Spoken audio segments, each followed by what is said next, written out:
He made me the khatim of the Anbiya and the Rasul. He made me all of these things. I got shafa'a yawm al-qiyamah. Should it not be, have shaka, shukr? So the ayah said, we gave you the kawthar, so pray and sacrifice. Verily the one who is against you, he is the one who will be cut off. We don't know which non-Muslim said that to him. Abu Lahab, Abu Jahl, who said that? We don't know because Allah cut him off. Whereas Muhammad's name is still being remembered. The point here is, stay with me now guys. The point here is, he reached the age of 60 and he had a son. Do you know how happy the Messenger of Allah was? Having a son at the age of 60 in an environment of masculinity, and they used to criticize him for not having a son. Can you imagine how happy he was? I can't imagine. Because I have my little daughter, Queen Latifah, and I have her sister, Arwa. And every time I go home, I can't help it but to dote over them, whatever they want. Oh, I can't help it. So I don't know how he felt. But when his son died after 18 months, I have a few minutes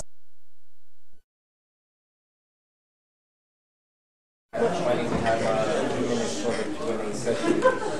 And we're hoping for this opportunity to be a chance where we can have a robust and buoyant discussion concerning what was presented, especially in light of the fact, as I mentioned, you're all studying in an institution of higher learning, where we will hope to have developed the ability to be analytical and open-minded and so forth and so on. Now Muslims, they have a minhaj in this university. There's a method that they have in this university.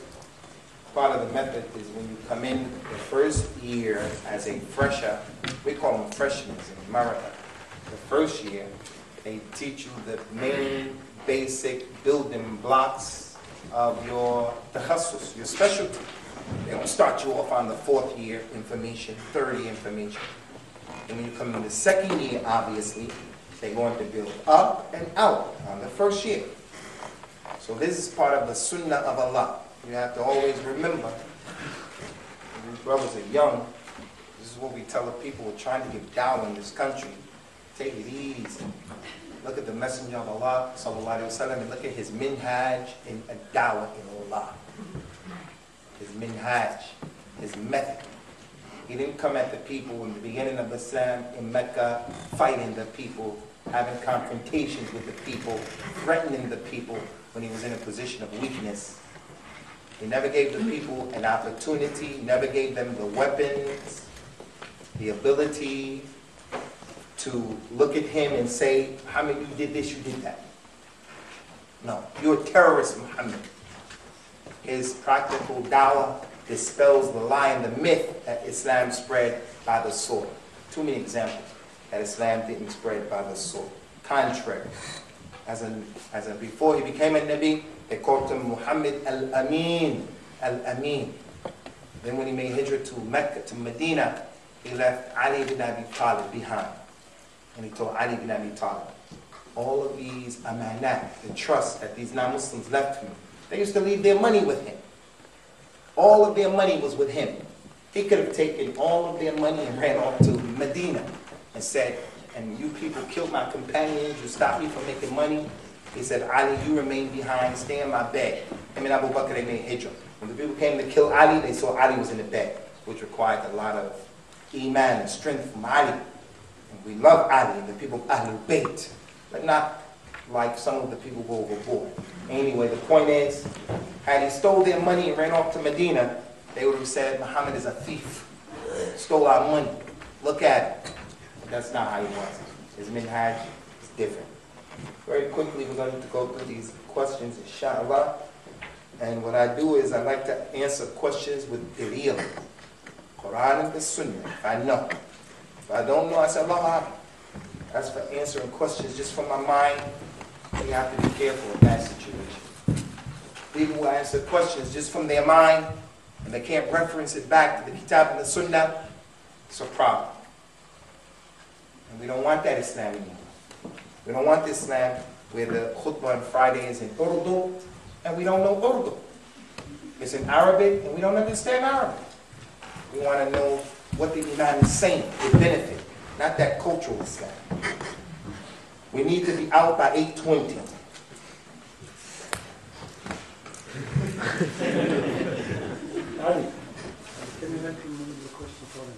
Can you explain what is the minhaj of dealing with the Muslim ruler? The Muslim ruler is very simple, very easy. The minhaj is very, very simple, very easy. But it requires lectures because we get it wrong in this issue.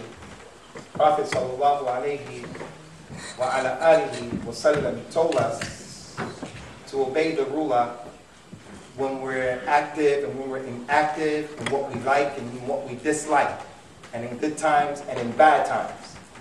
That's what he told us, sallallahu alayhi wa sallam. Even if he strikes your back and he takes your money, he's oppressive. That's what the Prophet said, sallallahu alayhi wa sallam. عليكم بالطاعة بالسمع والطاعة وإن تأمر عليكم عبد حبشي. You have to listen and obey the ruler, even if it's a black person became the leader over you, someone you don't want, you don't like, you Arabs who are racist.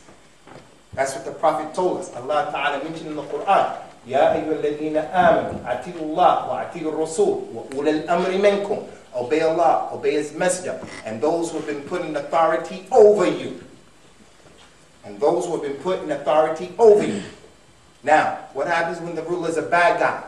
He's not a kafir, but he's a bad guy, and he's doing something wrong. The Prophet of Islam told us, the minhaj, he told us, sallallahu alayhi wa sallam, من أراد أن ينصح أميره فليأخذه بيده وليأخذ به فإن قبل فبه والنعمة وإن رفض فقد أدى ما كان عليه. If any of you wants to advise a person in leadership, then take him by the hand and seclude yourself with him and tell him what you have to tell him. If he takes it, it's a ni'mah. If he rejects it, you did what's upon you.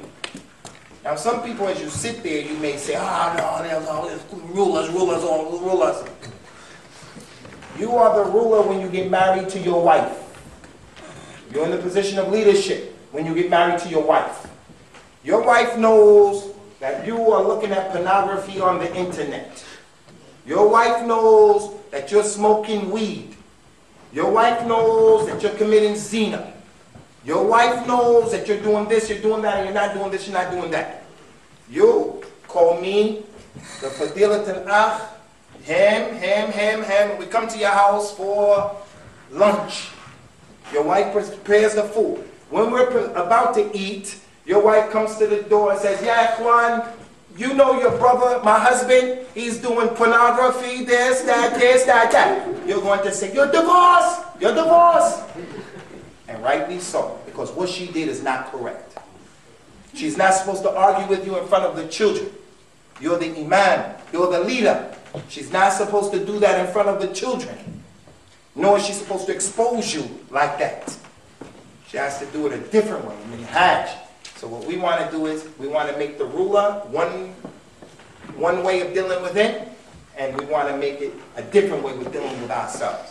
Anyone who's in a position of rulership over you, leadership over you, you have to deal with them a certain way. Even here in this university, these non-Muslims, they tell you we're not going to give you this room.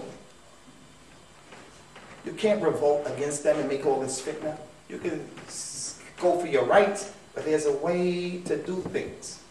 So that's what the Prophet told us, sallallahu alaihi wasallam. But if you see from the ruler that there's clear kufr, he's doing clear-cut kufr, you have a hujjah with Allah concerning that, then that's another ruling depending upon your ability and so forth and so on. This person said, would disagreeing on the parents' choice of partner be disrespectful to them? No, not at all. The lady has a right to marry who she wants to marry. The boy has a right to marry who he wants to marry. And during the time of the Messenger of Allah sallallahu alayhi wa sallam, this used to be practiced. Allah mentioned in the Quran, فَانْكِحُوا مَا قَابَ لَكُمْ مِنَ النِّسَاءِ. Marry those women who you're happy to marry. Your choice. So one lady, she came and said, Ya Rasulullah, my father forced me to marry his nephew. The Messenger of Allah gathered them in together and he told them, sallallahu alayhi wa sallam, La tujbiru banatikum ala nikah. Don't force your daughters to marry who they don't want to marry. So she has a right to marry who she wants to marry. He has a right to marry who he wants to marry. But try to work the thing out with your parents. If you don't want to marry them, but you want to forego your right, if you have the ability to listen to your parents, then do it. Because I say bend over backwards for your parents. Jump through the burning hula hoops for your parents. But if you don't have the ability, they don't have the right to force you. They don't have the right to force you. Not in the deen of Islam. What advice would you give to avoid free mixing with the opposite gender?